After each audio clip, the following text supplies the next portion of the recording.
নমস্কার, আমি ফাল্গুনী কুমার মুখোপাধ্যায়, আর আপনারা দেখছেন আমাদের ছাত্রছাত্রীদের বাংলায় সহায়ক channel edu help group Durgapur. Edu help group Durgapur পশ্চিমবঙ্গের ছাত্রছাত্রীর জন্য কাজ করছে। শুধু পশ্চিমবঙ্গ এই কারণে বলে দিতে হচ্ছে যে আমাদের বাংলায় চলে, তো অন্য প্রভিন্স থেকেও ছাত্রছাত্রীরা ফোন করে, তাদেরও ওয়েলকাম। তো মূলত আমাদের পশ্চিমবঙ্গের যে প্রায় 37,500 গ্রাম, বারবার বলি আমি, সেই গ্রামে প্রচুর ছাত্রছাত্রী রয়েছে যাদের কাছে সমস্ত সঠিক খবর গাইড করে দেওয়ার জন্য যে খবর, সেইগুলো ঠিকমতো পৌঁছায় না। আর সেগুলো না পৌঁছানোর জন্য অনেক এন্ট্রান্স সম্বন্ধে তারা জানতেও পারে না। তো তাদেরকে গাইড করার কাজটা 11-12 পরে কি হবে, কোন কোন পরীক্ষা দিলে কি করা যাবে না যাবে, সেই নিয়ে আমরা গাইডটা করি। আজকে এই বিষয়ে বিশেষ কথা না বলে সোজা চলে যেতে হবে, কারণ একটু টাইম লাগবে এই ভিডিওটায়। আমরা ছাত্রছাত্রীদের যে দীর্ঘ প্রতীক্ষার পর নোটিফিকেশন হয়ে গেল, state medical faculty of West বেঙ্গলের যে 13টি প্যারামেডিক্যাল কোর্স করানো হয়, সেই প্যারামেডিক্যাল কোর্সগুলোর জন্য ফর্ম ফিল আপ, এবছরের পরীক্ষা পদ্ধতি, এই বিষয় নিয়ে পুরো আলোচনা করব।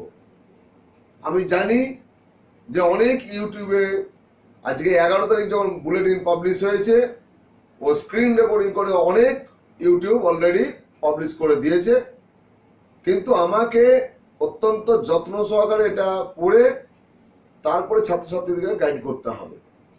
কারণ আমার টার্গেট হচ্ছে যে শুধুমাত্র ভিউয়ার নয়, রিয়েলি ছাত্রছাত্রীদেরকে গাইড করা। সুতরাং পুঙ্খানুপুঙ্খ যদি আমি না পড়ি, তাহলে এটা আমার পক্ষে বলা সম্ভব হবে না। যাই হোক, যাকে বলে কাম টু দ্য পয়েন্ট, আসল পয়েন্টে চলে আসি আমরা। আজকে 11 September 2020 state medical faculty of West Bengal entrance examination 2020 যে বুলেটিন, সেটা প্রকাশিত হয়ে গেছে। সমস্ত নিয়মাবলী বলে দেওয়া হয়েছে। ফর্ম ফিল আপ এই সঙ্গে শুরু হয়ে গেল, এবং এই ফর্ম ফিল আপ চলবে 1 অক্টোবর 2020 পর্যন্ত।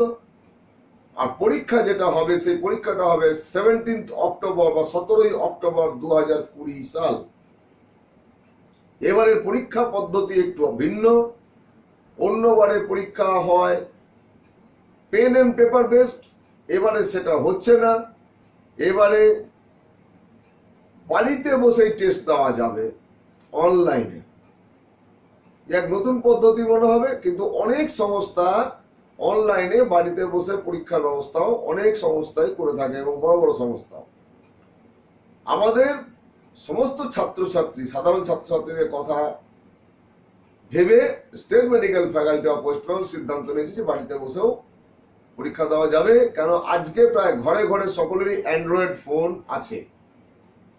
আমার তোমাদের কাছে যেটা বলা, এই যে টেস্ট ফ্রম হোম যেটা হচ্ছে এবারে, এর জন্য অ্যান্ড্রয়েড ফোন থাকলে হবে না, তার সঙ্গে কোন মোবাইল সার্ভিস প্রোভাইডারের নেটওয়ার্ক সব থেকে ভালো তোমার এলাকায়, সেটাকে খোঁজ করে নাও, এবং সেই কোম্পানির একটা সিম কমপক্ষে টেম্পোরারি তোমাকে পরীক্ষার জন্য নিতে হবে।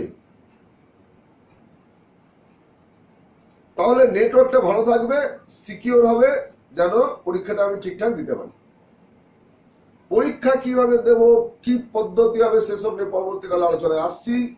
তার আগে আমরা একটু বিশদের নিয়ম কানুনগুলো জেনে নেব, কি কি করতে হবে। এলিজিবিলিটি, আমরা state medical faculty of West Bengal eligibility আমরা সবাই জানি প্রায়, যে 10+2 লেভেলে ফিজিক্স, কেমিস্ট্রি এবং বায়োলজি 3টে সাবজেক্টেতে ইন্ডিভিজুয়ালি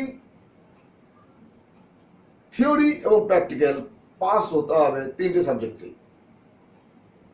তাহলে হচ্ছে অ্যাপ্লাই করা যাবে।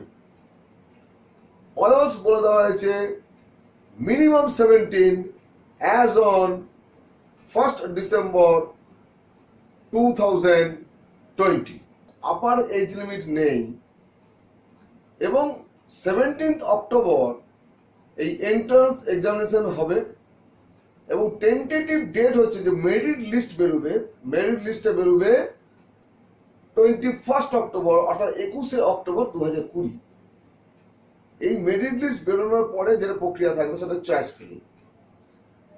গত বছরের আমাদের কলেজ ছিল 68, এরপরে এবছরে প্রথম যে লিস্ট বেরোয় সেখানে 74, বর্তমানে নতুন যে লিস্ট বেরোয় সেখানে 81টি টোটাল ইনস্টিটিউট রয়েছে। ফুল সিট ম্যাট্রিক্স আমরা পরবর্তীকালে আসবো, অনেক বড় হয়ে যাবে সিট ম্যাট্রিক্স নিয়ে আমি পরে আলোচনা করবো কি করতে হবে না করতে হবে। তাহলে এখন আমাদের ফর্ম ফিল আপ যখন অনলাইন হবে তার আগে কিছু ডকুমেন্ট রেডি করে নিতে হবে। যেমন একটা পাসপোর্ট সাইজ কালার ছবি লাগবে। কালার ছবির যে স্পেসিফিকেশন বলা আছে সেটা হচ্ছে পরিষ্কার করে স্ট্রেট হতে হবে। কোনো প্রফেশনাল স্টুডিওতে ছবিটা তুলতে হবে, মোবাইল দিয়ে ছবিটা তুললে হবে না, কোয়ালিটি যদি ডাউন থাকে হবে না। সুতরাং পাসপোর্ট সাইজ ছবি স্ট্রেট হতে হবে। ছবিতে যেন ফেসটা অকুপাই করে কমপক্ষে 50% অর মোর, তার থেকে বেশি। এর সঙ্গেও তার ব্যাকগ্রাউন্ড যেটা লাইট কালার হতে হবে, light colour background, deep colour যেন না হয়। এতগুলো মেনটেন করতে হবে। এর সঙ্গে যেটা থাকবে যে এই ছবির যে জেপিজি ফরম্যাটটা তোমাকে আপলোড করতে হবে, 100 KB ম্যাক্সিমাম সাইজ হবে, 100 KB ম্যাক্সিমাম সাইজ হবে ছবির, আর জেপিজি ফরম্যাট হতে হবে।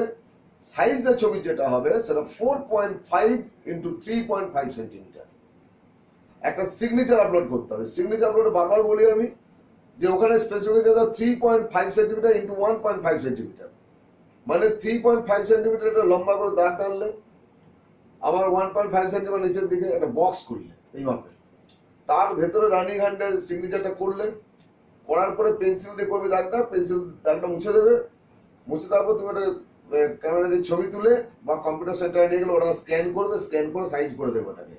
সিগনেচারও হবে জেপিজি ফরম্যাটে এবং যার সাইজ হচ্ছে 3 KB to 30 KB। বাকি তো বলে দিলাম টেকনিকটা।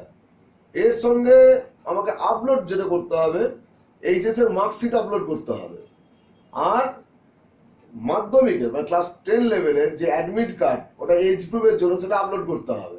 সঙ্গে রাখতে হবে আমার category certificate, SC ST OBC AB বা PWD যে সার্টিফিকেট, সেই সার্টিফিকেট রাখতে হবে। কেন এখানে এটা বলতে হচ্ছে না ওই সার্টিফিকেট লাগবে কিনা, বাট কোয়ালিফিকেশন লাগবে, কিন্তু ওগুলো লাগবে কিনা বলা যাচ্ছে না, এটা বলা নেই। বলা হচ্ছে ওখানে যেন প্রম্পট করবে, অর্থাৎ ফর্ম ফিল আপের সময় যেটা যেটা দেখা যাবে সেটা সেটাকে আমাকে আপলোড করতে হবে। এই ছবি যেটা আপলোড করবে এই ছবিটাই কিন্তু তোমাকে সেন্টারে ঢোকার জন্য লাগবে। সুতরাং অনেকে বলছে আমাকে এর আগে, স্যার আমি একজন আমাকে বললো ছবির জন্য, তো আমি বলার পরে বললো ছবি তো স্যার একটাই করি যেখানে অ্যাপ্লাই করি না, একটা করলে তো হবে না। ছবি তোমার এন্ট্রান্স এক্সামিনেশনের দিনে তোমার সেন্টারে ঢোকার জন্য লাগবে, অ্যাডমিশনের সময় লাগবে। সুতরাং যে ছবিটাই করবে, যে কম্পিউটার সেন্টারতে করবে, তাদেরকে বলবে হয় সেভ করে রাখতে, অথবা তুমি একসাথে 6-7 কপি 8 কপি ওখান থেকে প্রিন্ট করিয়ে নেবে, প্লাস নাম্বারটা রেখে দেবে, কারণ যদি পরবর্তীকালে লাগে সেটা তুমি তাহলে ইউজ করতে পারবে। তো এই বিষয়গুলো খুব অত্যন্ত গুরুত্ব দিয়ে তোমাকে করতে হবে। সমস্ত ডকুমেন্ট রেডি করে ফর্ম ফিল আপ করতে যেতে হবে।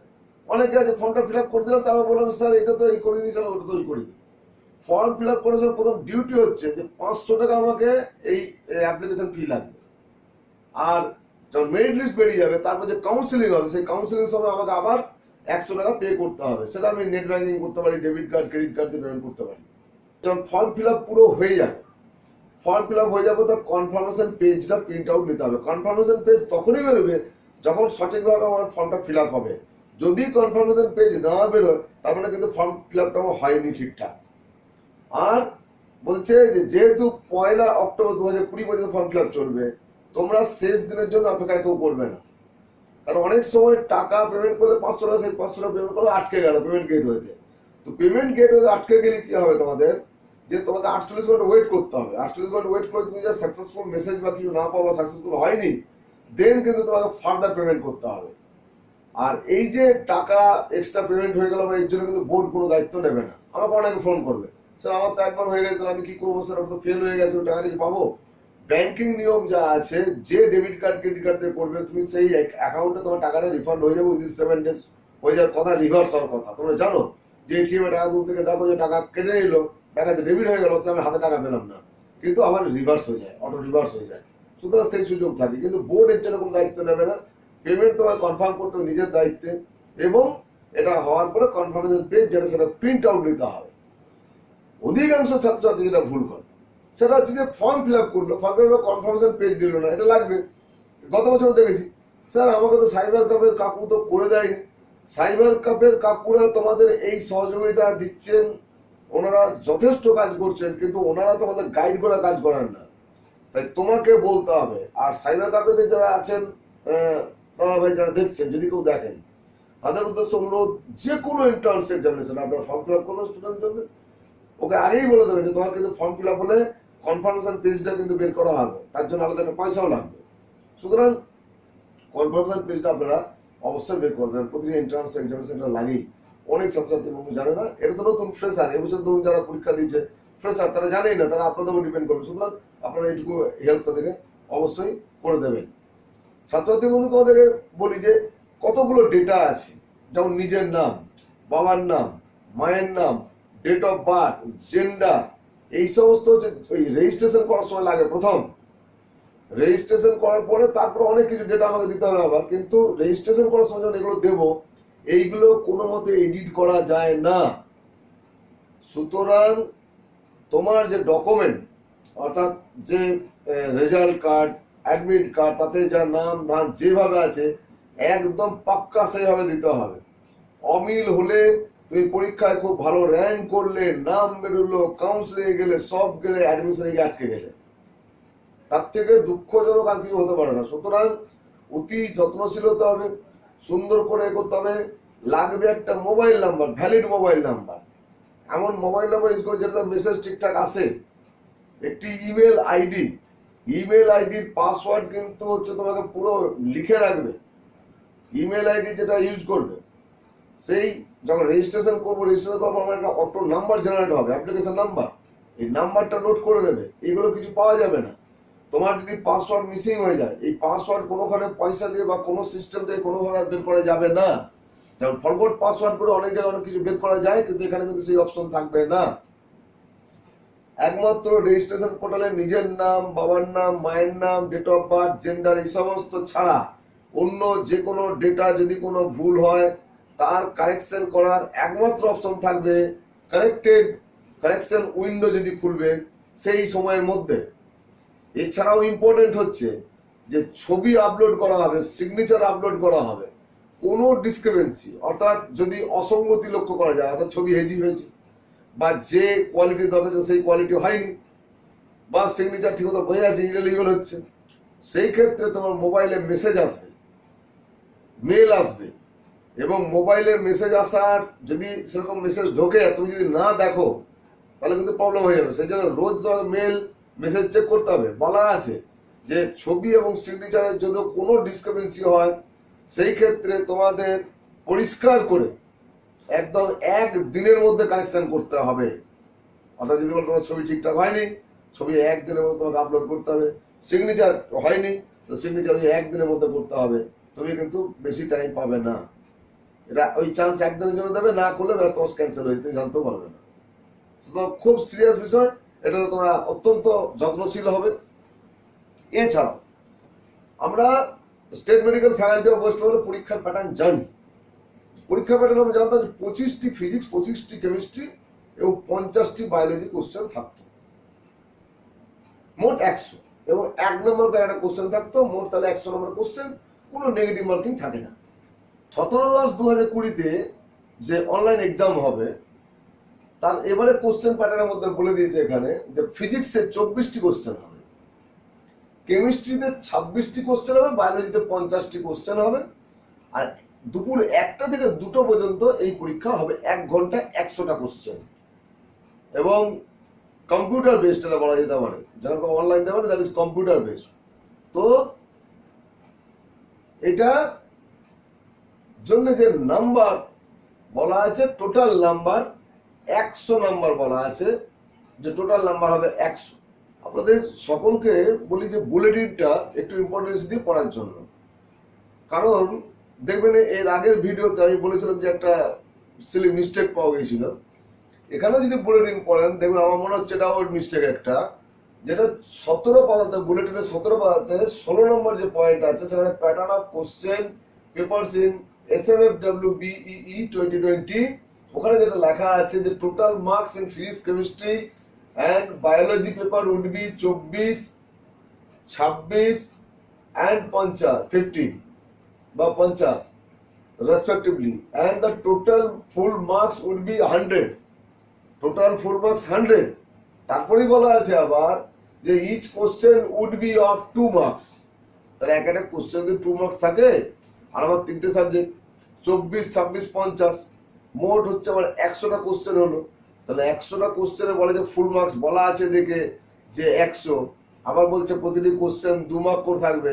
তাহলে প্রতিটি কোশ্চেনে 2 মার্ক করে থাকলে 200 নম্বর টোটাল হয়ে যাওয়া উচিত। সুতরাং আমার মনে হচ্ছে এটা ভুল আছে, কারণ state medical faculty of West Bengal যে এক্সামিনেশন হয় সেখানে প্রত্যেকটা কোশ্চেনের যে মার্কিং থাকে সেটা 1 নম্বর, মনে রাখতে হবে কোনো নেগেটিভ মার্কিং নেই এটা। আচ্ছা, এই পরীক্ষা যখন হবে 17ই অক্টোবর, তার 5 দিন আগে state medical faculty of West Bengal প্রত্যেকটি ক্যান্ডিডেটকে ম্যান্ডেটরি পার্টিসিপেট করতে বলেছে। তারা মক টেস্টিং অর্থাৎ কিভাবে প্র্যাকটিস করবে, প্র্যাকটিসের জন্য তারা হেল্প করবে এবং তার মডেলিটিস তৈরি করছেন, ওনারা মডিউল তৈরি করছেন। সো তার মাধ্যমে তোমরা সেই সুযোগ নেবে এবং প্রত্যেকটি স্টুডেন্টকে বলবো যে তোমরা সেই প্র্যাকটিসে অবশ্যই অংশগ্রহণ করবে। ম্যান্ডেটরি যেহেতু করতেই হবে, কিন্তু ওখানে অংশগ্রহণ করতেই হবে, কেউ না দেখলেও চলবে এরকম বিষয়টা নয়। সুতরাং যে শিডিউল দেবে যে দেবে সেই অনুযায়ী তোমরা কিন্তু অবশ্যই অংশগ্রহণ করবে। এরপরে তোমরা ফর্ম ফিল আপ করবে, খুব যত্ন করে ফর্ম ফিল আপে কোনো রকম যেন ভুল না হয়। আর এর পরবর্তীকালে যে ভিডিওটা নিয়ে আসবো সেটা সিট ম্যাট্রিক্স নিয়ে আসবো। তারপরে অনলাইন টেস্টিং এর জন্য তোমাকে কি কি দরকার, কি কি ভাবে করা যাবে, হ্যাঁ, ডেস্কটপ, ল্যাপটপ, তোমার অ্যান্ড্রয়েড ফোন, সবগুলো দিয়ে তুমি পরীক্ষা দিতে পারবে, কোনো অসুবিধা হবে না। তো কি কি ভাবে করবে, কি ভার্সন লাগবে না লাগবে ইত্যাদি বলতে ডিটেল নিয়ে আমি আরেকটা ভিডিও করবো, কারণ এটা করতে গেলে অনেক বড় হয়ে যাবে। সুতরাং এটা তোমাদের অ্যাপ্লিকেশনটা স্টার্ট করো, অ্যাপ্লিকেশনটা যত্ন করে করো, কনফার্মেশন পেজ ডাউনলোড করো, এগুলো যেগুলো ইম্পর্টেন্ট আছে সেগুলো করো, করে থাকো আমার সঙ্গে। আমি তোমাদের ডেফিনেট কোশ্চেনের যেমন অ্যান্সার দেবো তেমনি করে গাইডও করবো। এই নিয়ে তোমরা অ্যাডভান্স আমাকে কোশ্চেন করো না, স্যার কীভাবে পরীক্ষা হবে, কি ইয়ে লাগবে, এই দিয়ে হবে কিনা দেবো, আমি সমস্তটা তোমাদের বলে দেবো। সুতরাং আজকের এই ভিডিওটাকে শুধুমাত্র ফর্মটা ফিল আপ করো এবং উইদিন দ্য টাইম এবং প্রায়র টু মানে কি বলবো 1 অক্টোবরের অনেকটা আগেই যেন তোমরা ফর্ম ফিল আপ করবে, ফেলবে। আর ইনফরমেশন বুলেটিনটাকে পড়ো। আমি অনেকগুলো কথা বললাম, এমন হতে পারে কোনো কিছু বাদ চলে গেছে, সুতরাং সেটা করবে। হ্যাঁ, বাদ চলে গেছে। দেখো আরেকটা যদি বলে দিই যে পিডব্লিউ ক্যান্ডিডেট যারা আছে তাদের বলা আছে যে লোকোমোটর ডিসেবিলিটি লোয়ার লিম্বে যদি কোনো সমস্যা থাকে তবেই একটা লোয়ার লিম্ব যদি হয় সেটা হচ্ছে ম্যাক্সিমাম 60%, আর দুটো যদি লোয়ার লিম্ব হয় সেক্ষেত্রে কিন্তু ম্যাক্সিমাম 60%, তার বেশি কিন্তু দুটো মিলে কম্বাইন্ড 60%, তার বেশি যাবে না, সেই পর্যন্ত অ্যালাউ। আপার লোকোমোটর আপার লিম্বে কোনো যদি থাকে সমস্যা থাকে তাহলে কিন্তু অ্যালাউ হবে না। অনলি লোয়ার লোকোমোটর যেটা আছে মানে লোয়ার লিম্বের কোনো প্রবলেম থাকলে তারা কিন্তু এখানে অ্যালাউ হবে। এটা একটা গুরুত্বপূর্ণ বিষয় ছিল, এটা তোমাদের জন্য বলে দিলাম। আর বাকি রিজার্ভেশন করানো যেভাবে থাকে সরকারি নিয়ম অনুযায়ী সেভাবে থাকবে, পরবর্তীকালে সিট ম্যাট্রিক্স সেটা বলে দেবো।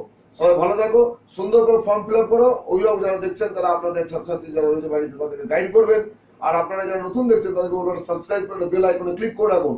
এই যে state medical faculty of West Bengal একদম সেই অ্যাডমিশন পর্যন্ত টোটাল প্রক্রিয়া যা যা হবে সব ডিটেল দিতে থাকবো। হ্যাঁ, ডেফিনেট যখনই কেউ সার্কুলার হলো সঙ্গে সঙ্গে ভিডিও দিতে পারি না, কারণ আমি নিজে প্রফেশনাল আমি সার্ভিস করি। সুতরাং ছাত্রছাত্রীর সুবিধার্থে তাদের সাহায্য করার জন্য এই কাজটা করি। সুতরাং আমাকে আমার চাকরির যে সময় বাঁচিয়ে তারপরে এই কাজটা করতে হয়, সেই জন্য একটু দেরি হয়, কিন্তু আপনারা পুঙ্খানুপুঙ্খ পাবেন এবং আমার সাথে আপনারা যোগাযোগ করতে পারবেন। আপনারা জানেন আমার হোয়াটসঅ্যাপ নাম্বার ও কল নাম্বার একটাই 9474187519, এই নাম্বারে আপনারা কল করতে পারেন, হোয়াটসঅ্যাপ করবেন। হোয়াটসঅ্যাপ করলে অবশ্যই রাত্রি 8টা-9টার সময় করবেন রেগুলার, তাহলে আমি একবার রিভিউ করে নিই, দেখে নিই কোন কোন মেসেজ এসছে। আপনারা 2-4 দিন আগে করে দিলেন, তারপর কোনো রেসপন্স করলাম, তখন একটা বিরূপ মন্তব্য এলো, এটাও আমি আশা করি না বা এটা কাম্য নয়। ছাত্রী বলো তোমরা আমার সব নিজের ছেলে মেয়ের মতো, সুতরাং তোমরা সেইভাবে সেই ব্যবহার দেবে, সেইভাবে কথা বলবে তোমরা। আর যারা ফোন করবে আমাকে অবশ্যই নিজের নাম ঠিকানাটা জোর করে বলবে যে স্যার আমার এই নাম, আমি অমুক জায়গা থেকে বলছি, আমি স্যার এই জানতে চাই। অনেকে আস্তে আস্তে কথা বলো, কোনো অসুবিধা শুনতে, তোমরা পরিষ্কার কথা বলবে, কোনো অসুবিধা নেই, দেখবে কথা বললে তোমাদের ভালো লাগবে। আমি তোমাদের পরিবারের একজন বা পরিজন বলতে পারো, সেইভাবে তোমাদের জন্য কাজ করার চেষ্টা করছি। তোমরা আমার সঙ্গে থাকবে। আমার অনেক অনেক শুভেচ্ছা রইল তোমাদের জন্য।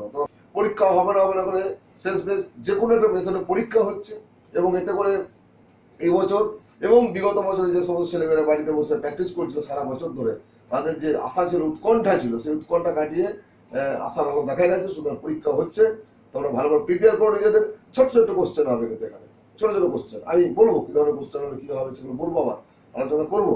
তোমরা আমার সঙ্গে থাকবে। তো সবাইকে অভিনন্দন, শুভেচ্ছা জানাচ্ছি। বড়রা যারা দেখছেন তাদের সবাইকে নমস্কার জানিয়ে আজকের এই পর্ব আমি শেষ করলাম। নমস্কার।